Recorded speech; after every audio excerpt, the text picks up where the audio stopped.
हम लोग बहुत रईस आदमी थे। मेरे पापा ने बहुत पैसे और बहुत नाम कमाया। मेरी माँ की भी उनके मोहल्ले में काफ़ी अच्छी जान पहचान और इज्जत थी। मेरी दो बड़ी दीदी थी। दोनों दीदी भी माँ बाप की इज्जत को बनाए रखी थी और पढ़ लिख कर अच्छी जॉब मिल गई। उसके बाद उनकी शादी कर दी गई। वे लोग अपने ससुराल में बहुत खुश थी। कभी कभी मेरे को फ़ोन भी किया करती थी कि भाई तू हम सबसे छोटा है, माँ बाप का बहुत अच्छे से ध्यान रखना।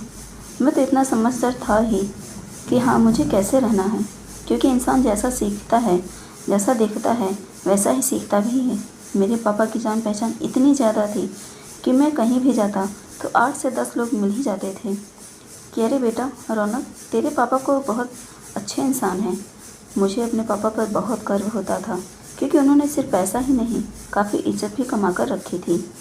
मैं भी पढ़ने में बहुत तेज़ था। मेरे पापा कहते थे कि जैसे मेरी सरकारी नौकरी लगी है, बेटा तू भी पढ़ लिख, तेरी भी सरकारी नौकरी लग जाए, जिससे कि जीवन अच्छा बीत जाए। और हमेशा यही सीख देते थे कि बेटा पैसे थोड़ा कम कमाना, पर समाज में अपनी इज्जत और अपना नाम जरूर बना कर रखना। पापा की ये बात हमेशा मेरे मन में रहती थी, इसलिए पापा के नक्शे कदम पर मैं चलता था। हालांकि मुझे सरकारी नौकरी तो नहीं मिली, पर मेरे एक मल्टीनेशनल कंपनी में मैनेजर के पद पर जॉब लग गई। माँ पापा बहुत खुश हुए और फिर मेरे ही पसंद की लड़की से मेरी शादी भी करवा दी। मैं सौम्या को बहुत प्यार करता था, पर मैंने मम्मी पापा से कभी नहीं बताया था कि मैं सौम्या नाम की लड़की से प्यार करता हूँ, क्योंकि मैं नहीं चाहता था कि मम्मी पापा का नाम बदनाम हो और कोई बोले कि इनका बेटा तो लड़कियों को घुमाता है। इसलिए मैंने सोच रखा था कि मैं माँ पापा से कभी कुछ नहीं कहूँगा, वो जिससे चाहेंगे मेरी शादी कर देंगे। पर कहते हैं ना कि माँ बाप तो भगवान के समान ही होते हैं। पता नहीं कैसे उन लोगों को सौम्या के बारे में पता चल गया और वे लोग सीधे जाकर सौम्या के मम्मी पापा से बात कर लिए। उन्होंने मुझे बताया भी नहीं और ना ये बात सौम्या को पता थी। पापा ने बोला कि बेटा हम लोगों ने एक लड़की पसंद कर ली है, तुम चाहो तो उसे देख लो, अगर पसंद ना आए तो मना कर देना। मैंने बोला कि पापा आप लोग जिसे पसंद करेंगे वह अच्छी ही होगी, इसलिए मैंने फ़ोटो देखने से मना कर दिया। पर पापा ने कहा कि सगाई पर तो तुम्हें चलना ही पड़ेगा। मैं बहुत मायूस था, पर मम्मी पापा मुझे बता ही नहीं रहे थे कि वही लड़की है जिसे मैं बहुत प्यार करता था। मैं सगाई के लिए बेमन से तैयार हुआ और होटल पहुंच गया, पर उस समय मेरी आंखें एकदम से चमक गई जब मैंने सौम्या को आते हुए देखा। पर यह भी लग रहा था कि सौम्या यहाँ क्या कर रही है। फिर मुझे लगा शायद उस लड़की की सहेली हो, पर तैयार तो एकदम ऐसी हुई थी जैसे उसी की इंगेजमेंट हो, और था भी वही। जब मेरे पास आकर खड़ी हुई तो मैं चौंक गया और मैं बिना कुछ बोले मम्मा पापा को देखने लगा। तो मम्मी पापा मुझे देखकर हंसने लगे कि रौनक बेटा, तू नहीं बताएगा तो हम सबको पता नहीं चलेगा, तो अपनी ज़िंदगी ऐसे ही किसी के हाथ में देने के लिए तैयार हो गया। तो फिर मैंने पूछा, पर मम्मा पापा आपको कैसे पता चला? तो उन्होंने बताया कि तू तो कुछ बताता नहीं था, इसलिए तेरे दोस्तों से मिला था, क्योंकि मैं नहीं चाहता था कि कोई ऐसी लड़की घर में आ जाए जिसके साथ तुम खुद को बंधा हुआ महसूस करे। उन्हीं लोगों ने बताया था। ये देखकर तो मेरी खुशी का ठिकाना ही नहीं था। ऐसा लग रहा था कि मैं बस अभी यहीं पर खूब झूम उठूं, नाचने लगूं और ज़ोर ज़ोर से चिल्लाऊं। ये सारी खुशी मेरे अंदर ही घूम रही थी और वो खुशी हल्की फुल्की बाहर भी आ रही थी। मम्मी पापा बहुत खुश थे कि मैंने एक ऐसे लड़की को पसंद किया जो संस्कारी है और सुंदर भी है, और उसके पापा भी एक अच्छी कंपनी में काम करते थे। अच्छा खासा पैसा और नाम, सब कुछ हम लोगों के जैसा ही था। हमारी सगाई हो गई और फिर कुछ ही महीनों में के अंदर हमारी शादी भी हो गई। सौम्या बहुत ही संस्कारी अच्छी लड़की थी। उसने मेरे माँ पापा को और पूरे घर को बहुत अच्छे से संभाल लिया था। मेरी दीदी जब आती थी तो उनकी उतनी ही रिस्पेक्ट करती थी जितनी कि भाभी को अपनी बहन समान ननद की करनी चाहिए। वैसे ही मेरी दीदियाँ भी सौम्या को एकदम छोटी बहन की तरह प्यार करती थी। हम लोग सौम्या को इतना ज़्यादा प्यार करते थे कि सौम्या कहती थी कि इतना आप लोग मुझे प्यार करते हैं, डर लगता है कि कहीं किसी की नज़र न लग जाए। पर ऐसा थोड़े ना होता है। सौम्या को माँ पापा के पास छोड़कर दिल्ली ही रहता था, क्योंकि माँ पापा गांव में ही रहना ज़्यादा पसंद करते थे। शादी के 1 साल हो गए तो माँ ने बोला कि बेटा सौम्या को कब तक यहाँ तक छोड़ेगा। मेरे अंदर इतनी हिम्मत है कि मैं खाना बना खा सकती हूँ, और काम करने के लिए तो बाकी नौकर तो है ही। अगर खाना नहीं बना सकी तो मैं उसके लिए भी नौकर रख लूँगी, तो सौम्या को ले जा। तब मैं सौम्या को अपने साथ ले गया। हमारी लाइफ बहुत अच्छे से चल रही थी, पर अचानक से मेरा ट्रांसफ़र दिल्ली के दूसरे शहर में हो गया। अब वहाँ शिफ्ट होने में मुझे बहुत टाइम लगता, इसलिए मैंने सौम्या को कुछ दिनों के लिए गाँव छोड़ना ठीक समझा, और सौम्या भी इसके लिए राज़ी हो गई। तब मैं उसे लेकर गांव छोड़ दिया। इस समय हमारी एक प्यारी सी बिटिया भी हुई थी। वो एकदम सौम्या को पड़ी थी, बहुत खूबसूरत, प्यारी और सीधी साधी। मैं सौम्या को गांव तो छोड़ दिया, पर वहाँ मेरा मन ही नहीं लगता था। कुछ दिनों बाद मेरी कंपनी वालों ने बताया कि मुझे विदेश जाना पड़ेगा, क्योंकि बहुत बड़ी मीटिंग थी और उसे सिर्फ मैं ही हैंडल कर सकता था। करीब 1 साल तक मुझे वहीं रहना पड़ेगा। इसलिए जाने से पहले मैं घर आया और सबसे मिलकर चला गया। सौम्या उस समय बहुत रो रही थी कि मैं कैसे रहूँगी, पर फिर वह काफ़ी समझदार थी, इसलिए वो मुझे ही समझाने लगी कि आप कोई टेंशन ना लीजिए, कुछ दिनों की बात है, हम लोग अपने आप को संभाल लेंगे। बिटिया रानी है और मम्मी पापा भी तो हैं। उसके बाद मैं चला गया और मैं 1 साल बाद विदेश से लौटा और घर जाकर सभी से मिला, पर घर में मुझे कुछ ठीक नहीं लगा। मुझे सौम्या कुछ बदली बदली सी लग रही थी, बहुत गुमसुम रहने लगी थी और माँ भी गुमसुम रहने लगी। मैं कुछ पूछता तो वे लोग कुछ बोलती ही नहीं थी, पर अभी भी मुझे शिफ्ट होने में काफ़ी टाइम था। इसलिए मैंने सौम्या को बोला कि तुम हंसी खुशी से रहा करो, अगर कोई बात हो तो खुलकर मुझसे कहना। बोले कि नहीं, कोई बात नहीं है, आप जाइए। मैंने सोचा मैं जल्द से जल्द वहाँ सबको सेट करके आऊँगा और अपनी पत्नी को लेकर जाऊँगा, पर मन ही में कहीं ना कहीं ये बात थी कि आखिर में ऐसी क्या बात हो गई जिससे कि माँ और सौम्या दोनों लोग उदास रहने लगी हैं। पापा को भी ये सब बात पता नहीं थी, क्योंकि वह अधिकतर घर से बाहर ही रहते थे। वह हमेशा से जॉब में थे, उनका घर पर मन ही नहीं लगता था। अभी मुझे गए 2-3 महीने ही हुए थे कि माँ को फ़ोन आने लगा और सौम्या की बुराई करने लगी कि बेटा, सौम्या जैसे पहले थी अब वो ऐसी नहीं रही। तू आया तो पूछ रहा था, लेकिन मैं कुछ नहीं कहना, क्योंकि मैं नहीं चाहती थी कि तुम दोनों के बीच में कोई भी खटास आए। अब मेरे बर्दाश्त के बाहर है। मैंने पूछा क्या हुआ माँ, तो कहने लगी बेटा, हमारे घर में नौकरों की कमी नहीं है, पर फिर भी जो थोड़े बहुत काम रहते हैं सौम्या वो भी नहीं करना चाहती। उल्टा जब तेरे पापा घर में नहीं रहते तो मुझसे लड़ती है और चिल्लाती है कि मैं नौकर नहीं हूँ जो सबके लिए नाश्ता और खाना बनाऊँ। मुझे कुछ नहीं करना, दिन भर सोई रहती है। तेरे पापा आएंगे तब उठकर थोड़ा बहुत काम कर लेती है, उनके जाते ही फिर कमरे में जाकर पड़ी रहती है।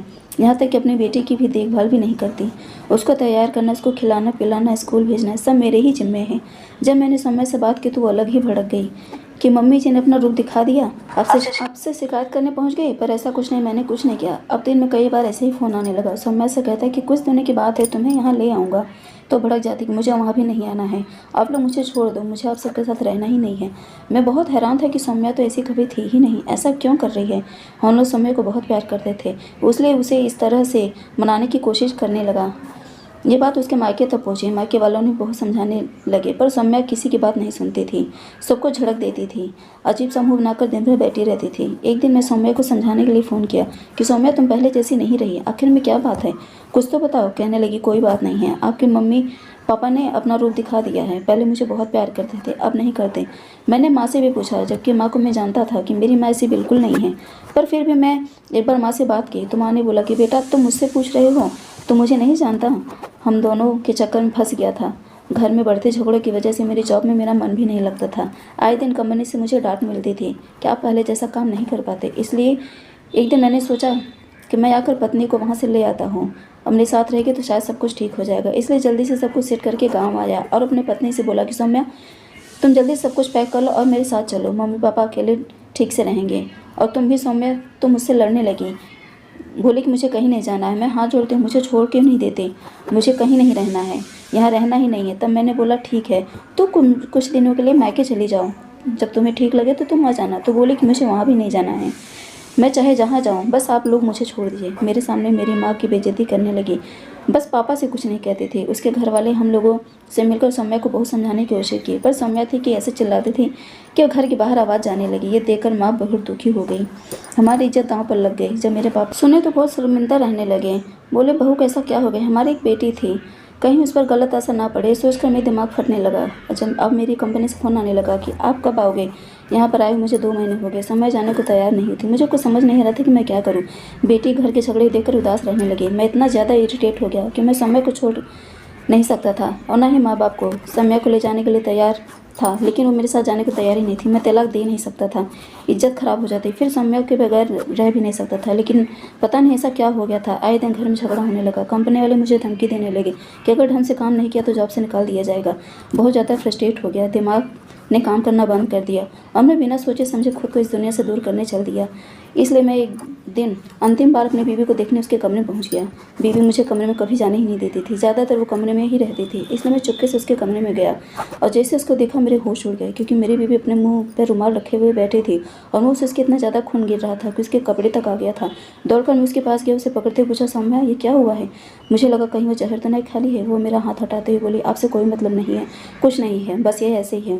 मुझे उस समय के ऊपर बहुत गुस्सा आया। मैं चिल्लाते हुए बोला कि तुम बोलोगी ये कैसे हुआ? अब समय की आंखों से आंसू गिरने लगा। मैं मम्मी पापा को चिल्लाने लगा। मम्मी पापा दौड़ कर आए। इतने में सौम्या बेहोश हो गई। मैं तुरंत सौम्या को उठाकर गाड़ी में ले जाकर अस्पताल ले गया। सारे टेस्ट करवाने के बाद पता चला कि सौम्या को ब्लड कैंसर है और वह लास्ट स्टेज पर है। यह सब सुनकर हम सबकी तो जैसे दुनिया ही उजड़ गई। सौम्या जब होश में आई तो मैंने उससे पूछा, तुम्हें इन सब के बारे में पता था? तो उसकी आंखें से आंसू गिरने लगा। मैंने कहा, तुमने मुझे क्यों नहीं बताया, क्यों बात छुपाई? तो कहने लगे, आप लोग यहाँ से जाइए। वो वैसे ही बात कर रही थी। तो मैंने बोला कि अगर नहीं बताओगे तो मैं जहर खा लूँगा। तुम्हें पता था तो क्यों नहीं बताया? सौम्या रोने लगी। इतना रोई कि जैसे वो बहुत सालों से अपने दिल में दर्द दबा के रखी थी। वो बताने लगे कि मुझे माफ़ कर दीजिए, मम्मी पापा जी प्लीज़ आप लोग मुझे माफ़ कर दीजिए। माँ सौम्या का हाथ पकड़ कर बोले कि माफ़ी मत मांगो बेटी, पर हम सबको कुछ बताए क्यों नहीं? तो सौम्या बोले कि रौनक, जब तुम मुझे छोड़ कर गए थे तो आप सबको पता है कि मुझे बहुत चक्कर आ रहा था। मैं डॉक्टर को दिखाने गई तो मम्मी जी उसी समय मुझे पता चला कि मुझे ब्लड कैंसर है और वो भी लास्ट स्टेज पर पहुँच चुका है। इसके अलावा पहले मुझे कुछ भी नहीं पता था। डॉक्टर से इलाज करवाना शुरू किया। मैंने सोचा आप सबको बताओ, तो डॉक्टर बोले थे कि लास्ट स्टेज था, अब कंट्रोल में आना मुश्किल है।